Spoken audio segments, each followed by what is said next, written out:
కుప్పం గత పాలకులు పట్టించుకోక అభివృద్ధికి నోచుకోని ప్రాంతం. ఏనాడు కూడా ఇక్కడ కుప్పం ప్రజలకు మంచి చెయ్యాలి అన్న తపన తాపత్రయం చూపించిన దాఖలాలు ఎక్కడా కూడా లేవు. దశాబ్దాలుగా ఓట్ల కోసమే ఇక్కడి ప్రజలను ఉపయోగించుకున్న ప్రాంతం. కుప్పానికి చేసింది ఏమీ లేదు, శూన్యం తప్పిస్తే. ముందు మేము బెంగళూరులో కూల్ చేసుకుని బతుకుతా ఉంటామే. గత ప్రభుత్వంలో ఓటు గురించి వాడుకునే వాళ్ళగానే ఒక మనిషి కూడా ఒక సౌకర్యం చేయలేదు. కానీ ఇప్పుడు జగనన్న వచ్చాక రాకముందు అన్న తేడా సుస్పష్టం. బెంగళూరు కానీ చెన్నై కానీ వలసపోవాల్సిన పరిస్థితి జరుగుతా ఉంది. ఇప్పుడైతే పోయిన వాళ్ళు కూడా తిరిగి వచ్చే పరిస్థితికి తీసుకుని చేశాడు జగన్మోహన్ రెడ్డి గారు. కుప్పం ఈ పేరు చెబితే ఇప్పుడు గుర్తుకొచ్చేది ఒకే ఒక్కడు. దశాబ్దాల చరిత్రను కేవలం 58 నెలల్లోనే తిరగరాసిన ఘనుడు. కుప్పం అంటే ఈ రోజు అభివృద్ధి కనిపిస్తా ఉంది. ఈ కుప్పంలో ఆ చిరునవ్వుల మధ్య అభివృద్ధి కనిపిస్తా ఉంది. ఈ ప్రాంత ప్రజల దాహార్తిని తీర్చిన దార్శనికుడు, బీడు భూములను సస్యశ్యామలం చేస్తోన్న స్వాప్నికుడు, రాజకీయాలకు అతీతంగా అభివృద్ధి చేస్తోన్న జగనన్న. కానీ జగన్ మీవాడు, మంచోడు, మీ బిడ్డ. మీరు అడిగారు, జగన్ ఇచ్చాడు అని కూడా ఈ సందర్భంగా చెప్తా ఉన్నా. కుప్పం ప్రజల చిరకాల వాంఛను నెరవేరుస్తూ కరువు తాండవమాడిన కుప్పం నియోజకవర్గానికి కృష్ణా జలాలను తరలిస్తానని 2022 సెప్టెంబర్ 23వ తేదీన జగనన్న మాటిచ్చారు. ఆ క్షణం నుంచి అధికారులు యుద్ధ ప్రాతిపదికన పనులు మొదలుపెట్టి పూర్తి చేశారు. కుప్పానికి నీళ్లు రావడము చాలా చాలా గర్వకారంగా ఫీల్ అవుతున్నాము. బోర్లలో నీళ్లు అవుతా ఉన్నాయి. మాకు ఊర్లలో కూడా నీళ్లు ఇంటింటికి కొలాయిలేసి నీళ్లు అందరికీ అన్ని ఆధారాలు చేసి పెట్టినాడు. ఇంతకుముందు కూడా ఎంతో మంది నాయకులు పాలన చేశారు, కానీ ఇంత సస్యశ్యామలంగా చేసిన నాయకులు ఎవరు కూడా లేరు.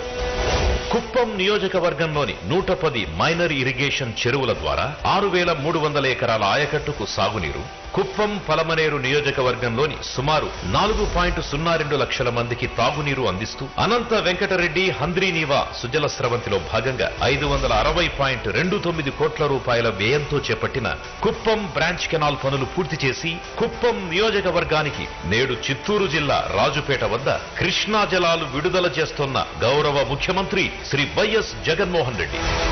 అంతేకాదు, ఒక నాయకుడు రాజకీయాలకు అతీతంగా పనిచేస్తే ఎలా ఉంటుందో అన్నదానికి సాక్ష్యమే ఈ కుప్పం నియోజకవర్గం.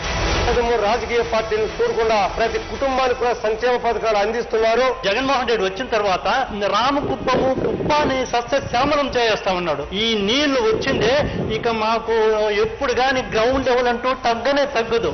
చిరస్థాయిగా జగన్మోహన్ రెడ్డి పేరు నిలిచిపోతుంది శాశ్వతంగా.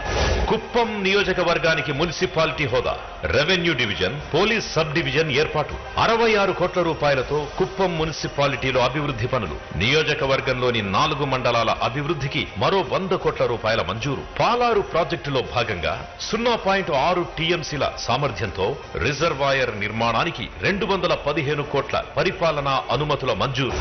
నా అక్క చెల్లెమ్మలకు మంచి జరగాలి, నా అన్నదమ్మలకు మంచి జరగాలి అని మనసుతో ఇచ్చింది ఎవరు అనంటే అది మీ బిడ్డ అని ఒక్కసారి గుర్తుకు తెచ్చుకోమని సవినయంగా కోరుతా ఉన్నా. కుప్పం పట్టణంలో ఇంటిగ్రేటెడ్ ఆఫీస్ కాంప్లెక్స్, మరో 2 విద్యుత్ సబ్ స్టేషన్ల నిర్మాణం. మరీ ముఖ్యంగా ఈ 57 నెలల్లో కుప్పం నియోజకవర్గంలోని దాదాపు 5.39 లక్షల మంది లబ్ధిదారులకు వివిధ పథకాల రూపేణా డీబీటీ, నాన్ డీబీటీ ద్వారా 1,889 కోట్ల రూపాయల లబ్ధినందించిన జగనన్న ప్రభుత్వం.